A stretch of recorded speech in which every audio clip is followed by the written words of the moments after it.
Hey guys, welcome back to the Court of Random Opinion. My name is Lauren Neidigh. I'm still feeling a little bit under the weather, so I'm slower with updates than usual.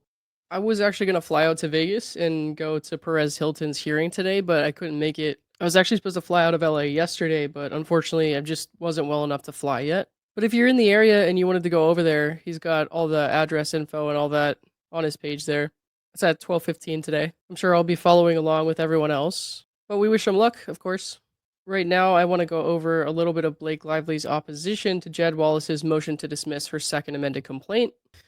Jed Wallace and his company Street Relations Incorporated continue to deny that they had anything to do with defendants' conspiracy to retaliate against plaintiff Blake Lively for speaking out against Mr. Baldoni and Mr. Heath's misconduct on the set of the film It Ends With Us. According to the Wallace defendants, any such conspiracy did not involve Wallace, who they claimed was merely monitoring social media in exchange for $30,000 per month. And while Mr. Wallace does not deny telling co-defendant Melissa Nathan that they were crushing it on Reddit, he now claims it was only to support his recommendation that the Wayfarer parties do nothing on social media. So that right there, the crushing it on Reddit thing, I mean, that can kind of just refer to the general sentiment towards Justin. As they've said, he looked and saw that there was organic criticism towards Blake. Mr. Wallace's current self-serving narrative is irreconcilable with what Mr. Wallace and the Wayfarer parties confessed in private in August 2024. And I don't know if I necessarily believe that, because the more we see of these messages between them, the more it really seems like they're not saying what Blake says they're saying.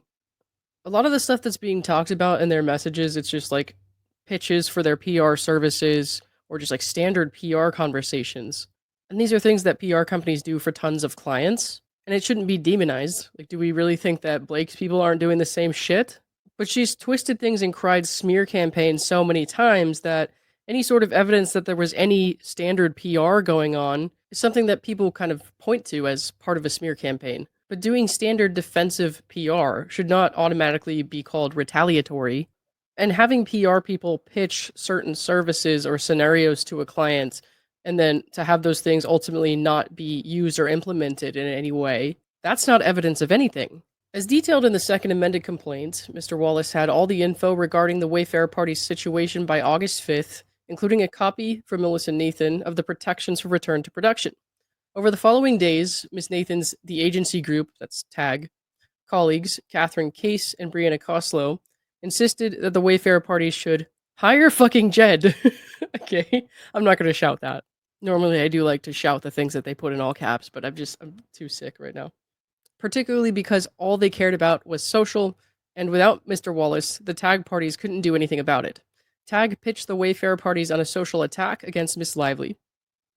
Through TAG, the Wayfarer parties received a quote from the Wallace defendants for nearly $100,000 worth of the services that the Wallace defendants proposed to execute without fingerprints, which included leveraging relationships with Discord, Reddit, X, Instagram, TikTok, YouTube, etc., to expose behavior of Blake and other parties, both current and past, and engage directly with communities to adjust or influence the conversations taking place in real time, as well as utilizing CTR manipulation. I mean, we've seen this, guys, recently in the exhibits that came out. We saw the pitch. And again, ultimately, they did not choose to engage with all of these services, and a PR pitch is not evidence of anything.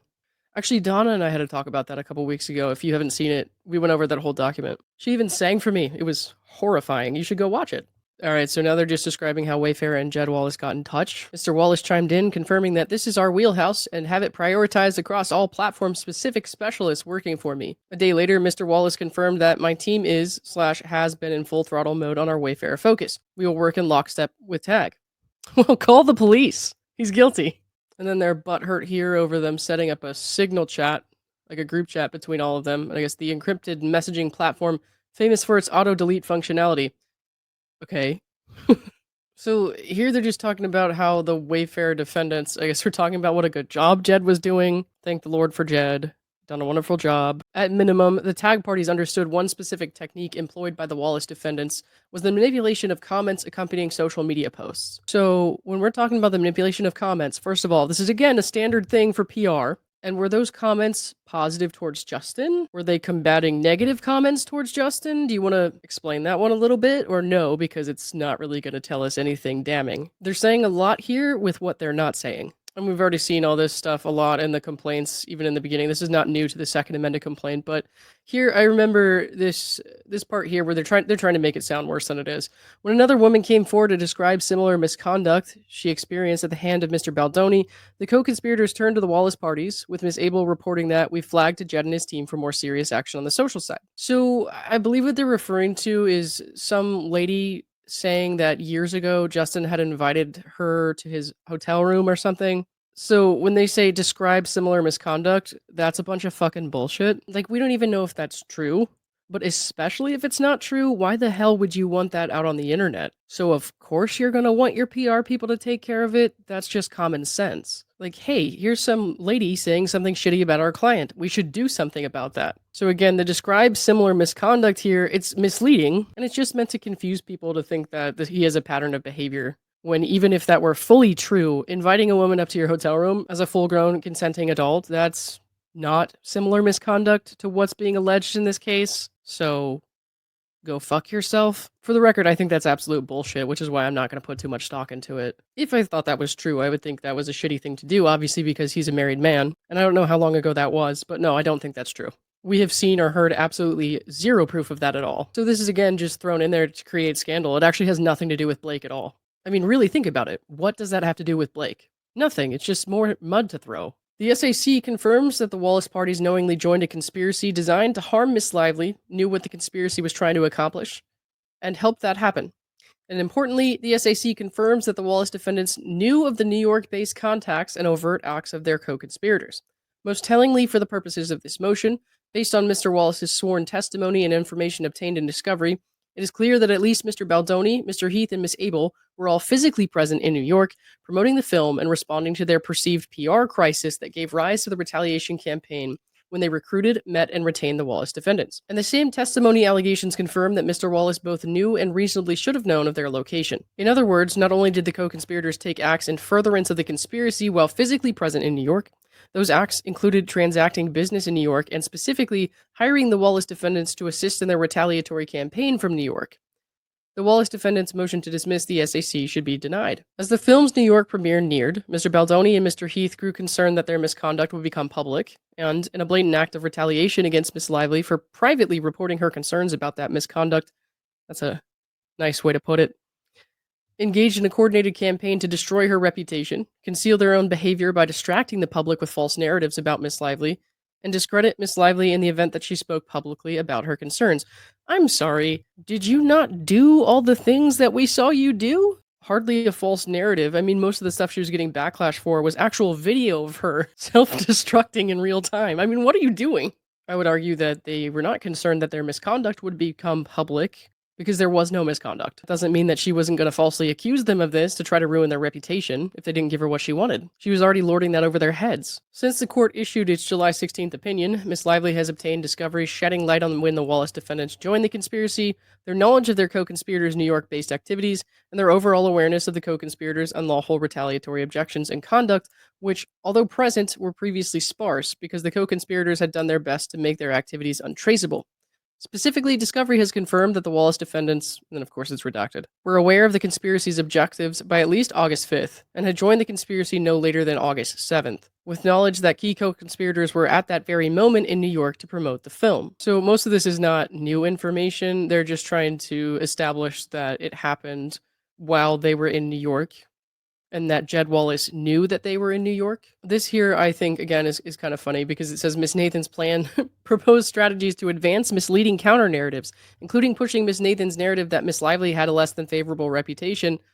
Well, I know in her recent deposition she said that she doesn't read the news about herself these days, but surely she's read it in the past, and she has to know that she's had a less than favorable reputation before, right? Okay. Proposing to explore planting stories about the weaponization of feminism and blaming Miss Lively for production members' job losses. Here they're just summarizing what was alleged in the second amended complaint.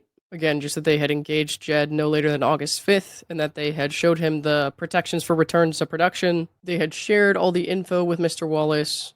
Okay, they shared a quote from Mr. Wallace's service. On August 7th, Mr. Wallace was in direct touch with defendants Jen Abel, Ms. Nathan, and other members of TAG, who expressed to Mr. Wallace that Wayfarer would like to move forward ASAP with social digital mitigation and remediation. Ms. Abel responded to that same email chain from New York where she had traveled to assist the Wayfarer parties with their promotion of the film at the New York premiere. The timestamp on Miss Abel's email and her reference to doing morning press before traveling straight to Chicago would have made it clear to anyone with knowledge about the film that Miss Abel was physically present in New York at that time. Now, I'm not going to say that's 100% not true because I'm sure somebody could make a case that they should have known that, but I don't know if that's necessarily the case either. Isn't Jen from California? So doing morning press before traveling to Chicago, could she not have been traveling from California to Chicago?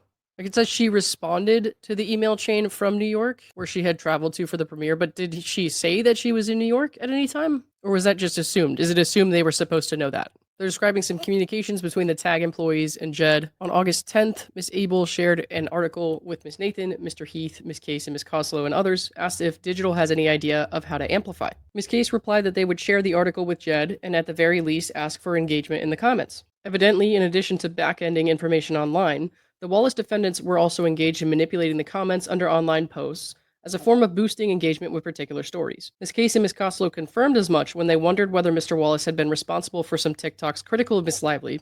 If the TikToks were attributable to just comments, Miss Case remarked, "I'd be like, oops." What? All told, Miss Case felt that Mr. Wallace had done a wonderful job. Okay, so when they wondered whether Mr. Wallace had been responsible for some TikToks, that's not actually proof that he did anything. Yeah, so the rest of this is just stuff that came out initially. I think most of this was mentioned in the initial complaint, so it's kind of been harped to death. And here's where they're going to argue a lot about jurisdiction. Like you guys know, I don't really get into the law stuff too much unless I'm with Omar, and I'll have to see what he's up to if we could do something soon. I mean, he was sick, and then I went to his house, and I got sick, so we'll have to see if we can work something out soon, though. We'll touch on a little bit of this, though.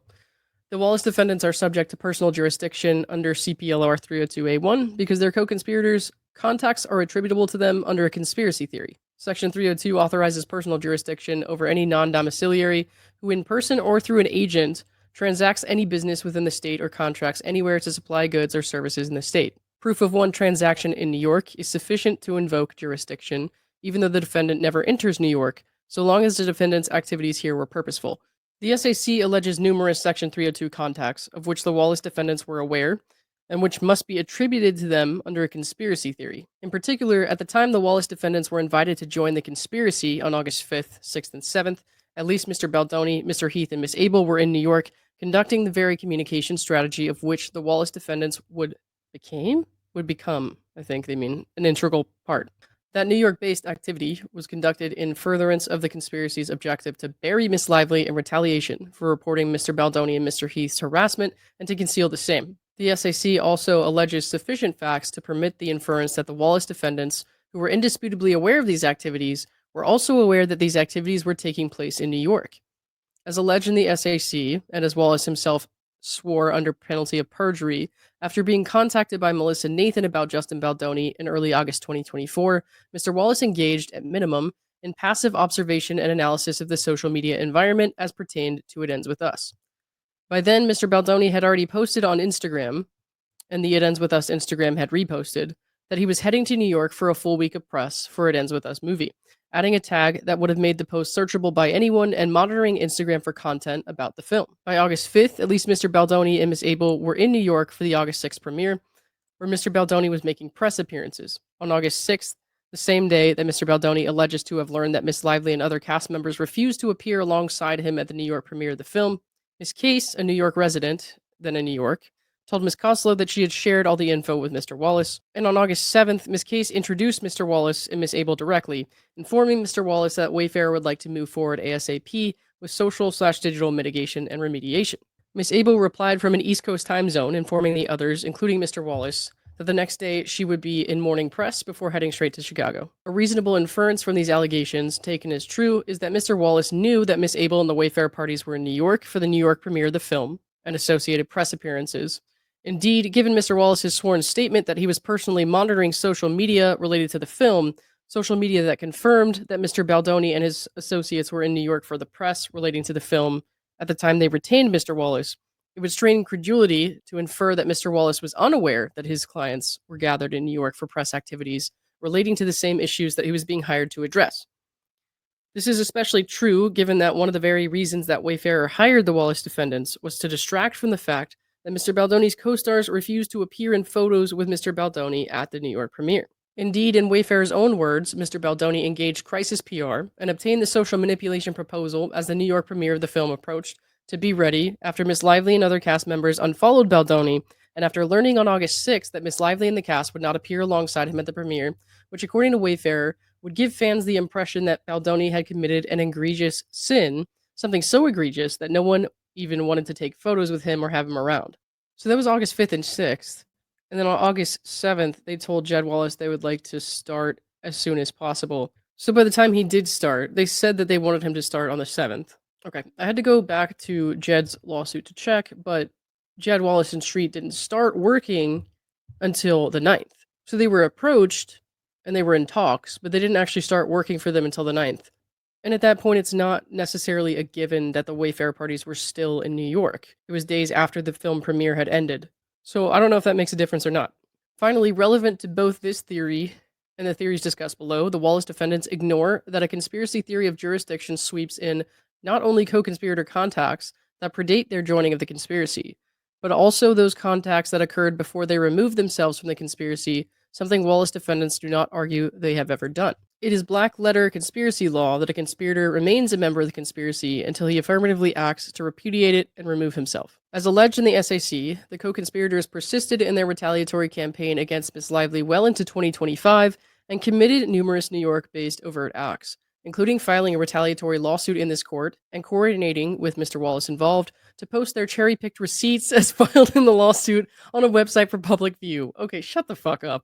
There's like a whole document full of stuff that shows where Blake Lively cherry-picked texts, and they want to complain about that here. That's amazing. And by January 2025, a date by which the Wallace defendants had not withdrawn for the conspiracy, they undoubtedly knew and should have known that the co-conspirators engaged in a substantial overt acts in New York in furtherance of the conspiracy, including retaining the Wallace defendants themselves, filing the retaliatory lawsuit, and collaborating to spread a narrative about that lawsuit through their website.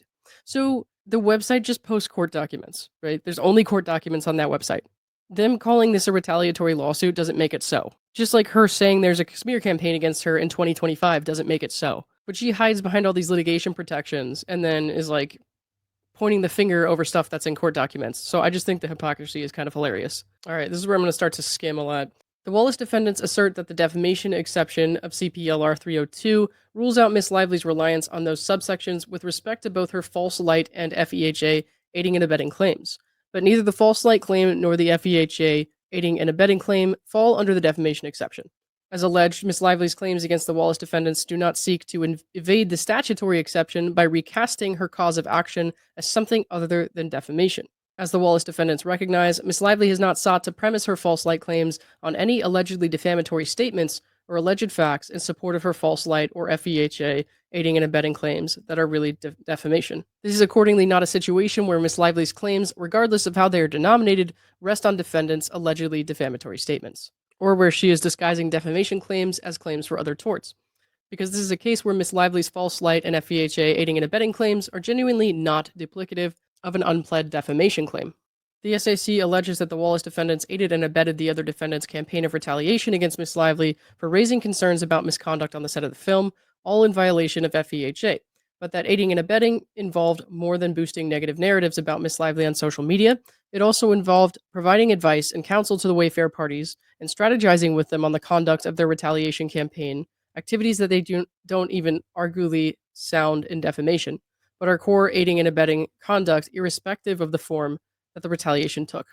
The co-conspirators' CPLR contacts are attributable to the Wallace defendants. We've heard that about 1,000 times. The Wallace defendants' own 302 contacts are sufficient. Jurisdiction over the Wallace defendants satisfies due process. Here, Miss Lively's theory of personal jurisdiction is that a conspiracy existed, the Wallace defendants participated, and that a co-conspirator's overt acts in furtherance of the conspiracy had sufficient contacts with New York to subject that co-conspirator to jurisdiction in that state.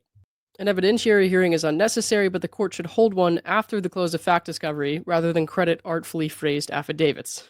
The Wallace defendants ask that the court hold an evidentiary hearing to the extent Miss Lively has made out a prima facie case of personal jurisdiction against them. In truth, there is a simpler option. If the court concludes, as it should, that the SAC establishes personal jurisdiction over the Wallace defendants, then the Wallace defendants would remain free to renew their personal jurisdiction arguments at the summary judgment stage or at trial on a more fully developed evidentiary record.